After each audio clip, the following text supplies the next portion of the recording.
अस्सलाम वालेकुम, welcome to the प्यारी public girls high school. Class 8 के मैथमेटिक्स के लेक्चर में आज हम करेंगे एक्सरसाइज 1.3 जो कि रिलेटेड है वेन डायग्राम से। वेन डायग्राम एक्चुअली क्या है, हमने यूनियन और इंटरसेक्शन पढ़ा था। इसमें यूनियन और इंटरसेक्शन को हमने बाय फिगर कैसे शो करना है वो वेन डायग्राम में हम पढ़ेंगे। वेन डायग्राम एक्चुअली क्या है, a universal set is represented in the form of a rectangle. एक रेक्टेंगल की फॉर्म में यूनिवर्सल सेट U को रिप्रेजेंट किया जाता है। It's subset are represented in the form of closed figure inside the rectangle.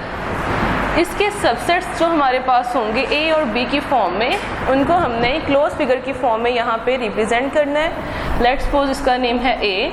तो यहाँ पे हमारे पास यूनिवर्सल सेट में A जो होगा वो सबसेट होगा U का। मीन टू से जो हमारे पास A होगा उसमें वो तमाम डिजिट्स होंगे जो यूनिवर्सल सेट U में होंगे। तो ये इसका कोई एक छोटा सबसेट होगा A या B, और यहाँ से हम इसको बताएंगे कि इसको कौन सा कलर, हमने इसको कौन सा हिस्सा शेड करना है, A करेंगे U करेंगे।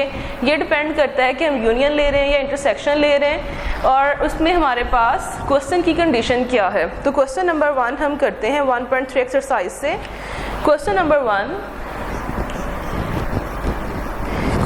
1 में लॉ ऑफ यूनियन और कॉम्युटेटिव लॉ ऑफ यूनियन और इंटरसेक्शन के बारे में बात की गई है। हमारे पास दो सेट हैं A और B। A इक्वल है 3, 5, 7, 9, 11 एंड 13, और B सेट हमारे पास है 5, 9, 13, 17, 21 एंड 25। तो यहाँ पे कॉम्युटेटिव लॉ ऑफ यूनियन और इंटरसेक्शन क्या है। कॉम्युटेटिव लॉ है हमारे पास A यूनियन B इक्वल है B यूनियन A के। A इंटरसेक्शन B इक्वल है B इंटरसेक्शन A। तो A union B equal B union A। सबसे पहले हम commutative law with respect to union करेंगे। A union B left hand side. तो यहाँ पे हमारे पास जो सेट्स हैं उनको यहाँ पुट करेंगे। A की वैल्यू हमारे पास बनती है 3, 5, 7, 9, 11 एंड 13 यूनियन। B हमारे पास है 5, 9, 13, 17, 21 एंड 25। तो यूनियन में हम वो तमाम डिजिट्स लिखेंगे चाहे वो A में हो या B में हो। तो यहाँ पे हमारे पास जो न्यू सेट आएगा A यूनियन B का वो बनेगा 3, 5, 7, 9, 11, 13, 17, 21 एंड 25। तो इसके लिए हमारे पास वेन डायग्राम क्या होगी, यूनिवर्सल सेट हम लेंगे U। इसमें हमारे पास अब A और B दो सबसेट होंगे।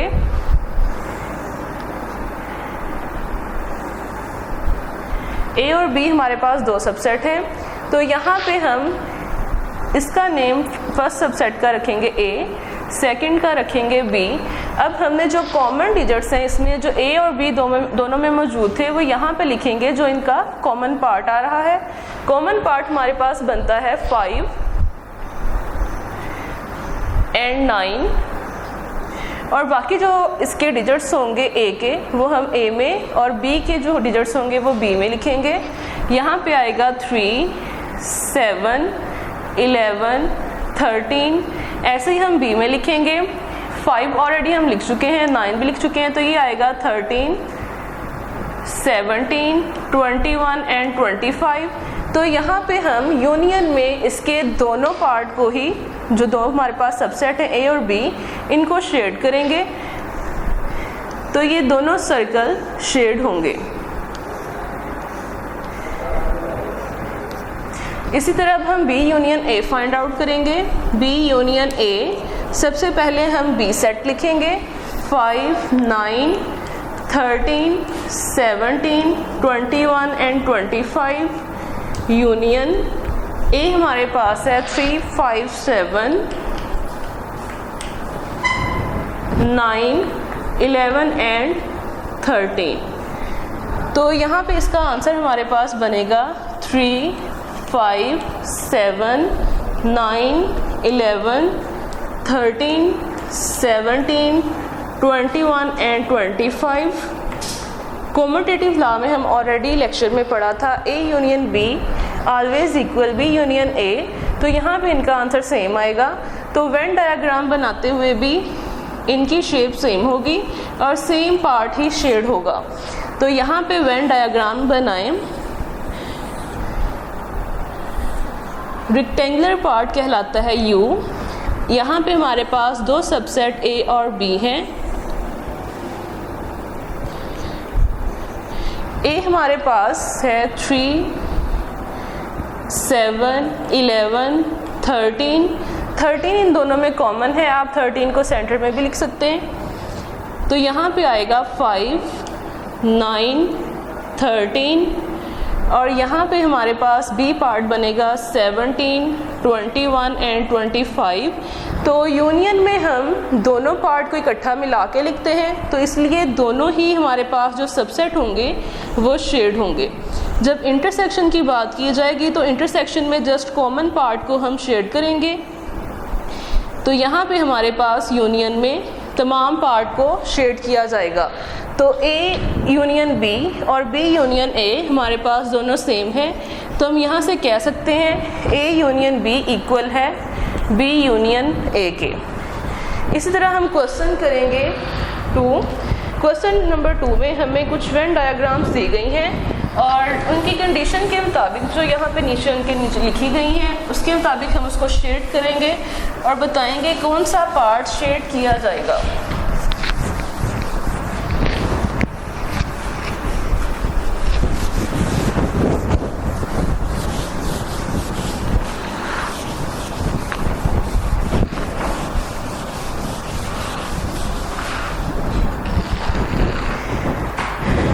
एक्सरसाइज 1.3 का क्वेश्चन नंबर 2 है। यहाँ पे हमें पार्ट 2 में दिया गया है एक रेक्टेंगल यूनिवर्सल सेट U। इसके अंदर हमारे पास एक सबसेट है A। तो इसके नीचे कंडीशन गिवन है हमें U यूनियन A। तो U यूनियन A, जब हम किसी भी दो डिजिट्स का दो सेट्स का यूनियन लेंगे तो हमारे पास वो तमाम जो हमारे पास पार्ट होगा वो शेड होगा। यहाँ पे U और A दोनों का अगर हम यूनियन लेते हैं तो U और A के तमाम डिजिट्स उसमें इंक्लूड होंगे, तो इसलिए हमारा शेडेड पार्ट भी U और A कंप्लीट होगा।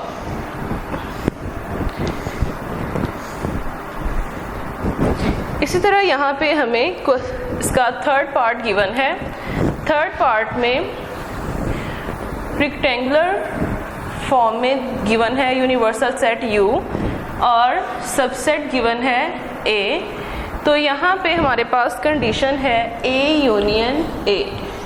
अगर हमारे पास कोई सेट A है तो उसके लिए जब हम उसको यूनियन लेंगे अगेन A ही के साथ, तो हमारे पास जो आंसर आएगा वो अगेन सेट A ही पूरे का पूरा आएगा। तो यहाँ पे हमारे पास सबसेट A जस्ट ये पार्ट हमारे पास शेड होगा। इसी तरह हमारे पास है पार्ट 4। पार्ट 4 में हमारे पास एक यूनिवर्सल सेट U दिया गया है और उसके दो सबसेट हैं A और A का सबसेट है B। तो यहाँ पे हमें गिवन है A इंटरसेक्शन B। अगर हमारे पास दो सेट होंगे A और B, अगर हम A और B का इंटरसेक्शन लेंगे तो उसका सबसेट होने की वजह से B का पूरा सेट अगेन हमारे पास इसके आंसर में निकलेगा। तो यहाँ पे जस्ट हम पार्ट B को शेड करेंगे। इसी तरह हम करेंगे क्वेश्चन नंबर 3। क्वेश्चन नंबर 3 में हमें कुछ सेट्स गिवन हैं एसोसिएटिव लॉ से रिलेटेड। हमने कॉम्यूटेटिव लॉ ऑलरेडी पढ़ लिया है, अब एसोसिएटिव लॉ से रिलेटेड कुछ क्वेश्चंस हैं, उसको वेन डायग्राम से हम शो करेंगे। Associative law of union of sets, question number 3 part A हमें गिवन है 2, 4, 6, 8, 10 एंड 12। बी पार्ट हमें गिवन है 1, 3, 5, 7, 9 एंड 11। और सी पार्ट हमें गिवन है 3, 6, 9, 12 एंड 15। तो यहाँ पे हमें ए पार्ट, इसका फर्स्ट पार्ट करना है associative law of union of sets. तो हमारे पास यूनियन क्या है इसका associative law, A union B union C equal होगा A union B union C. Left hand side अगर हम सोल्व करते हैं, लेफ्ट हैंड साइड हमारे पास बनती है A union B union C. तो सबसे पहले हम बी यूनियन सी को सोल्व करेंगे। ब्रैकेट का पार्ट सबसे पहले सोल्व किया जाता है। बी की वैल्यू हमारे पास मौजूद है 1, 3, 5, 7, 9 एंड 11 यूनियन सी हमारे पास गिवन है 3, 6, 9, 12 एंड 15। जब इनको हम यूनियन लेंगे, इनको मिला के लिखेंगे, तो हमारे पास जो न्यू सेट बनेगा वो होगा 1, 3, 5, 6, 7, 9, 11, 12 एंड 15। और जब हम कंप्लीट लेफ्ट हैंड साइड लेंगे तो हमारे पास आएगा A union B union C. A की वैल्यू पुट करते हैं तो ये बनेगा 2, 4, 6, 8, 10 and 12 union B union C की हम वो वैल्यू पुट करेंगे जो न्यू हमने यहाँ पे निकाली है 1, 3, 5, 6, 7, 9, 11, 12 एंड 15। तो जब इनको हम मिला के लिखेंगे तो हमारे पास A union B union C बनेगा 1, 2, 3, 4, 5, 6, 7, 8, 9, 10, 11, 12, 13 एंड 15। तो यहाँ पे इसका हम वेन डायग्राम बनाते हैं।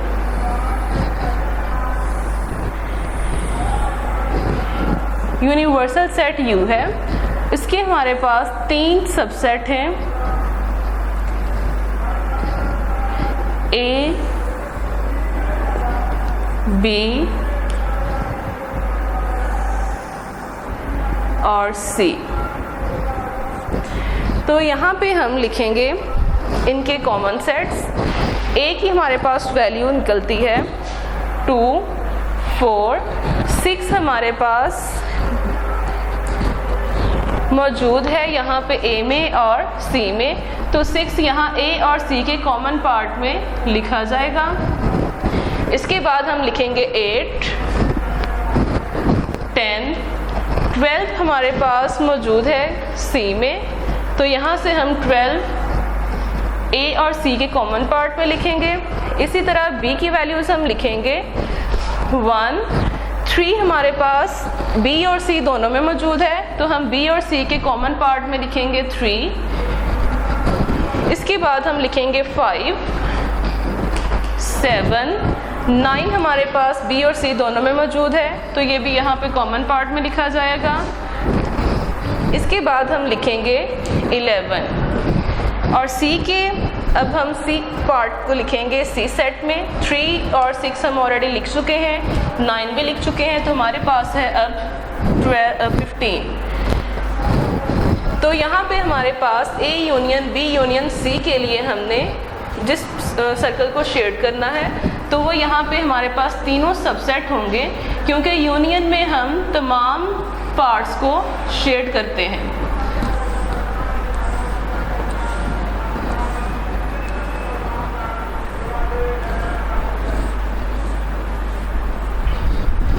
अब हम करेंगे बी, इसका राइट हैंड साइड।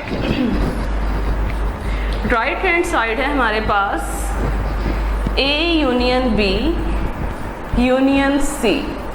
तो ए यूनियन बी सबसे पहले हम सोल्व करेंगे। ए यूनियन बी इक्वल होगा, ए है तो सबसे पहले हम ए का सेट लिखेंगे 2, 4, 6, 8, 10 एंड 12 यूनियन बी है तो बी में हमारे पास ऑड नंबर्स मौजूद हैं। ऑड नंबर हैं 11 तक, 1, 3, 5, 7, 9 एंड 11। तो यहाँ पे हमारे पास ये बनेगा 1, ए सेट से आएगा 2, 3, 4, 5, 6, 7, 8, 9, 10, 11 एंड 12। ये हमारे पास बनता है ए यूनियन बी। इसी तरह अब हम यू सी का यूनियन लेंगे।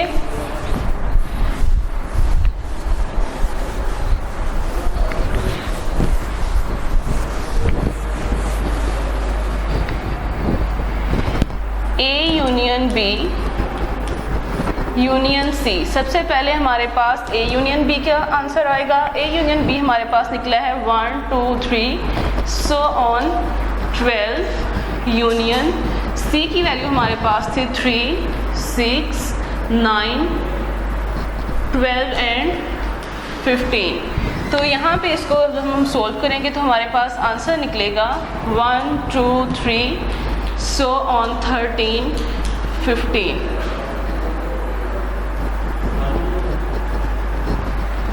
सॉरी, इसमें 13 नहीं आएगा क्योंकि हमारे पास ये 12 तक है। तो अब हमारे पास जो आंसर निकला है A union B union C equal होगा A union B union C. हमारे पास दोनों आंसर सेम है। तो जब इसकी वेन डायग्राम बनाएंगे तो इसकी वेन डायग्राम में हमारे पास एक रेक्टेंगुलर सेट है यू और इसके 3 सबसेट हैं ए, बी और सी। इसको लिखते हुए हम ए, बी और सी को सेम लिखेंगे जैसे हमने A union B union C में लिखा है। लिखने में या इसके बनाने में या इसके शेड करने में कोई फ़र्क नहीं आएगा। 2, 4, 8, 10 आएगा सेट ए में, 6 और 12 आएगा ए और सी के कॉमन पार्ट में। यहाँ पे आएगा 15 और बी में आएगा हमारे पास 1, 5, 7 एंड 11। बी और सी के कॉमन पार्ट में आएगा 3 और 9। तो यहाँ से हम इसको अब शेड करेंगे। शेड ए और बी एज इट इज़ हम करेंगे जैसे हमने A union B union C के लेफ़्ट पार्ट में किया था। लेफ़्ट और राइट हैंड साइड दोनों सेम निकलती हैं तो लेफ़्ट हैंड साइड इक्वल होगी राइट हैंड साइड की। इसी तरह हम क्वेश्चन नंबर करेंगे 4। क्वेश्चन नंबर 4 में हमें वेन डायग्राम गिवन है, उसको जस्ट हमने शेड करना है उनकी गिवन कंडीशंस के से रिलेटेड।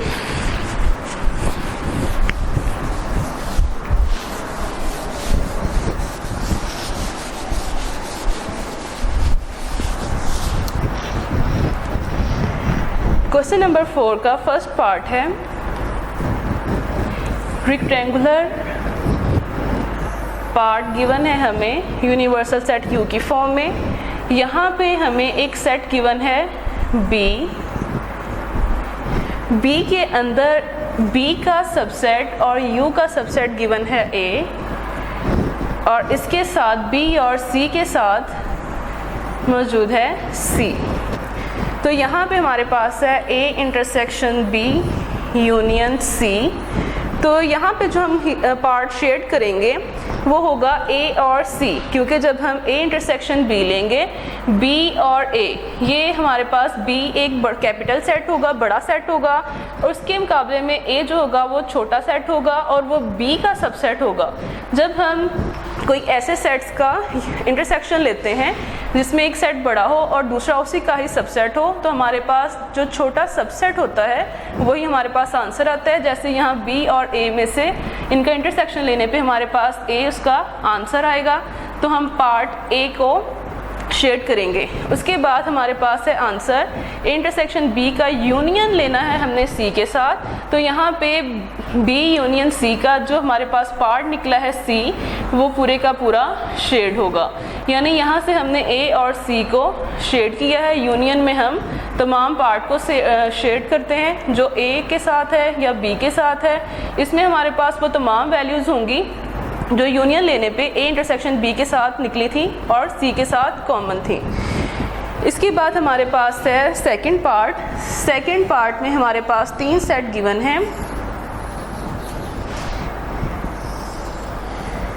फर्स्ट सेट है ए, सबसेट है ए, सेकंड सबसेट है बी